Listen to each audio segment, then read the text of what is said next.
हमारे देश भारत की पहली महिला प्रधानमंत्री श्रीमती इंदिरा गांधी अपनी मौत से एक दिन पहले ही अपने भाषण में क्या कहती है, ध्यान से सुनिए। ऐसा लगता है मानो उनको अपनी मौत का इशारा पहले ही मिल गया हो। यहां आपको बता दें कि 31 अक्टूबर 1984 को सुबह श्रीमती इंदिरा गांधी दिल्ली के अपने घर सफदरजंग रोड से ऑफिस के लिए निकली ही थी कि रास्ते में उनके ही बॉडीगार्ड द्वारा उन पर ताबड़तोड़ गोलियां चला दी जाती हैं। कहते हैं कि बेअंत सिंह और शतवंत सिंह नाम के इन दोनों सुरक्षा कर्मियों ने इंदिरा गांधी पर एक के बाद एक करके 33 गोलियां चलाई थीं। दरअसल आपको यह जानकर ताज्जुब होगा कि जिस बेअंत सिंह ने इंदिरा गांधी पर सबसे पहले गोलियां चलाई थीं, उसका तबादला खुद इंदिरा गांधी ने ही यह कहते हुए रुकवाया था कि बेअंत सिंह मेरे विश्वसनीय बॉडीगार्ड है। मगर इंदिरा गांधी को क्या पता था कि उनका यह फैसला ही उनकी मौत का कारण बन जाएगा। इस वीडियो में जान लेते हैं कि इंदिरा गांधी के अपने ही बॉडीगार्ड्स ने उनको गोली क्यों मार दी थी, उनकी हत्या के बाद देश में क्या हुआ था, साथ ही जानने वाले हैं। श्रीमती इंदिरा गांधी की हत्या से जुड़े तमाम छिपे हुए पहलुओं को आप देख रहे हैं royal TV India YouTube channel. आज का वीडियो बड़ा ही मार्मिक होने वाला है।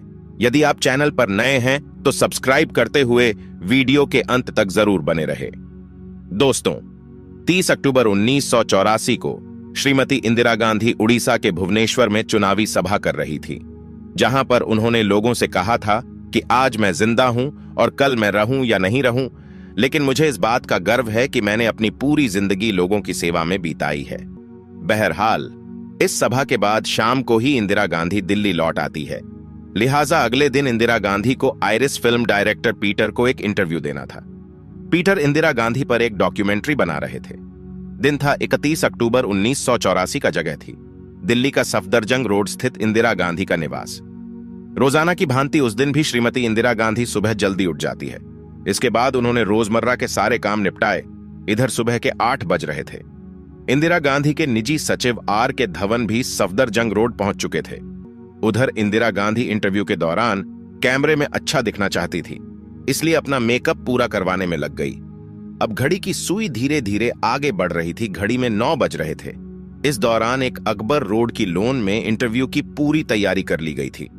यहां आपको बता दें कि इंटरव्यू की जगह घर से कुछ ही दूरी पर थी, इसलिए करीबन 5 मिनट बाद ही यानी कि 9:05 पर इंदिरा गांधी पैदल ही इंटरव्यू के लिए चल पड़ती है।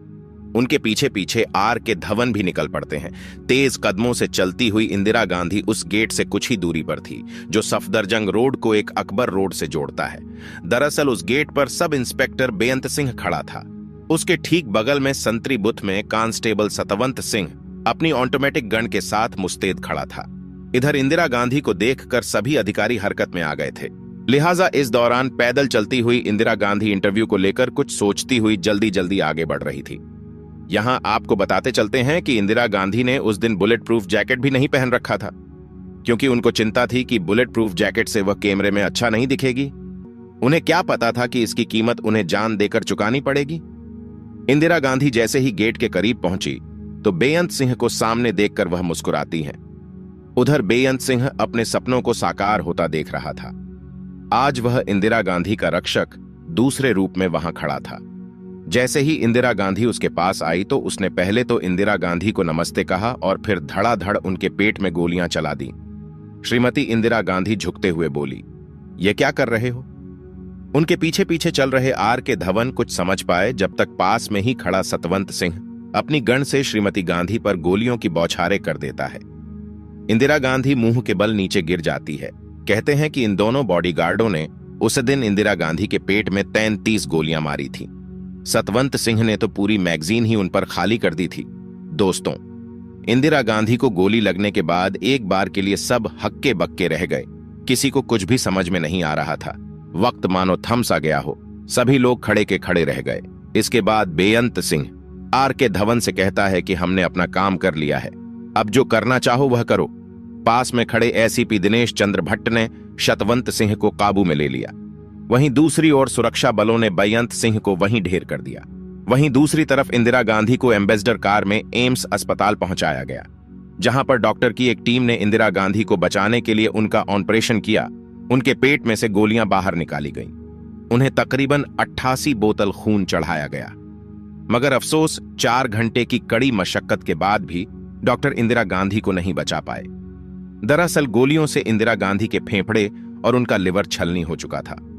धीरे धीरे करके उनके सभी अंग काम करना बंद कर चुके थे। दोपहर के तकरीबन 2:20 पर इंदिरा गांधी की आधिकारिक मौत की घोषणा की गई। दोस्तों, यहां हम बात कर लेते हैं कि इंदिरा गांधी की हत्या क्यों की गई थी। दरअसल आजादी के बाद से ही सिखों ने पंजाब में खालिस्तान नामक अलग देश की मांग करनी शुरू कर दी थी। धीरे धीरे यह मांग जोर पकड़ती गई। इंदिरा गांधी के कार्यकाल में सिखों ने पंजाब में मार काटा और हिंसक प्रदर्शन करने शुरू कर दिए थे। इसके चलते कुछ आतंकियों ने अमृतसर के गोल्डन टेम्पल को अपना निवास स्थान बना दिया और उसमें खूब सारे हथियार रखना शुरू कर दिया। जब इंदिरा गांधी को इस बात का पता चला तो उन्होंने स्वर्ण मंदिर में घुसकर के आतंकवादियों का सफाया करने का हुक्म जारी कर दिया।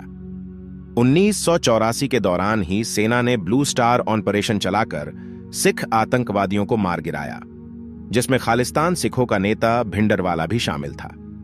दरअसल सिखों ने इंदिरा गांधी की इस कार्रवाई को सिख धर्म पर हमला मान लिया, क्योंकि इससे गोल्डन टेम्पल को भी काफी नुकसान पहुंचा था। तभी से ही सिखों ने इंदिरा गांधी से बदला लेने की ठान ली।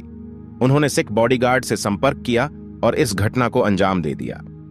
उधर इंदिरा गांधी के मौत की खबर सुनकर पूरे देश में शोक की लहर छा गई। जब लोगों को पता चला कि इंदिरा गांधी की हत्या उनके सिख बॉडीगार्ड ने की है, तो लोग सिखों को निशाना बनाने लग गए। इसी सिलसिले में दिल्ली में हजारों निर्दोष सिखों को मौत के घाट उतार दिया गया। लाखों लोगों को भागकर अपनी जान बचानी पड़ी। आखिरकार जैसे तैसे करके इन पर काबू पाया गया। इसी दौरान 3 नवंबर 1984 के दिन दिल्ली के शक्ति स्थल पर सम्मान के साथ इंदिरा गांधी का हजारों की भीड़ के बीच अंतिम संस्कार कर दिया गया। उनकी मौत के बाद उनके बेटे राजीव गांधी को प्रधानमंत्री बनाया गया। भारत की सबसे ताकतवर प्रथम महिला प्रधानमंत्री श्रीमती इंदिरा गांधी का जन्म 19 नवंबर 1917 को पंडित जवाहरलाल नेहरू और कमला नेहरू के घर इलाहाबाद में हुआ था। उनका पूरा नाम इंदिरा प्रियदर्शिनी नेहरू था। इंदिरा गांधी ने पद पर रहते हुए कई अहम फैसले लिए। इसी कारण इनको आयरन लेडी के नाम से जाना जाता है। इस महान शख्सियत को रॉयल टीवी इंडिया की टीम नमन करती है। तो दोस्तों, आप लोगों का इंदिरा गांधी के बारे में क्या ख्याल है? उनकी मौत को लेकर आपका क्या कहना है? मिलते हैं अगले वीडियो के साथ, तब तक के लिए जय हिंद।